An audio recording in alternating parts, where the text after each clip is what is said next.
The new Super Mario Bros. Movie was only recently released in movie theaters, and it's already clear that it's well on its way to becoming one of the most successful animated movies ever. Over the extended Easter weekend, the movie grossed an impressive $377 million at the worldwide box office, the most successful start of a video game adaptation to date. In keeping with the Easter release, we would like to take a closer look at the many Easter eggs which can be found hidden in the film. Given the quantity, it's unlikely that you'll be able to discover them all the first time you watch it. And obviously, there's a risk of spoilers for those of you who haven't seen the movie yet. So, beware! The first few minutes alone are a true treasure trove of hidden details. The first one is a reference to the Super Mario Bros. Super Show, released in 1989, which is best known today for the famous Mario rap.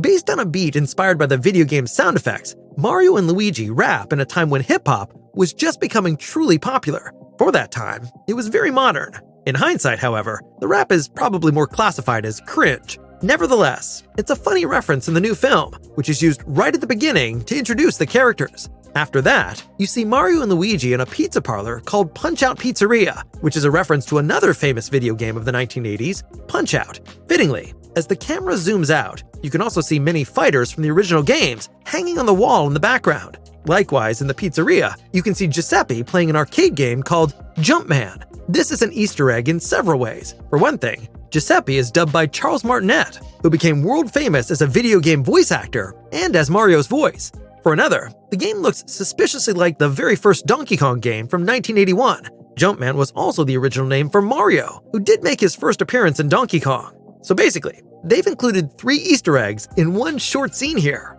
In general, there is a lot of meta humor about Mario's video game history. For example, not only does the film show the games that made the Italian plumber world famous, but he also plays the game Kid Icarus himself on an original NES console in his home. On the TV, you can also see an Arwing statue from the Star Fox game series, which was also developed by Nintendo.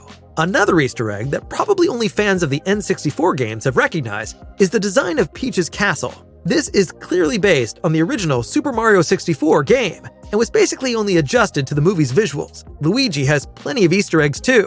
In one scene, during his captivity in Bowser's castle, he is seen handling a flashlight with flickering lights. This is reminiscent of his own game series, Luigi's Mansion, where the exact same thing takes place. Of course, there are numerous allusions to Bowser as well. The piano he plays on, for example, was built by Ludwig von Koopa. As the inscription shows, this refers to the eldest of the Koopalings, Bowser's famous accomplices from the games, who were often bosses there. Ludwig seems to have a thriving piano business, so that's a welcome change here. He also makes a very brief appearance alongside Iggy and Lemmy as a member of a punk band that performs for Bowser. Well, as you can see, it would go beyond the scope of this video to go into detail about every single Easter egg. So, what was your favorite eye-opening experience at the movies? Feel free to tell us in the comments what other Easter eggs you discovered.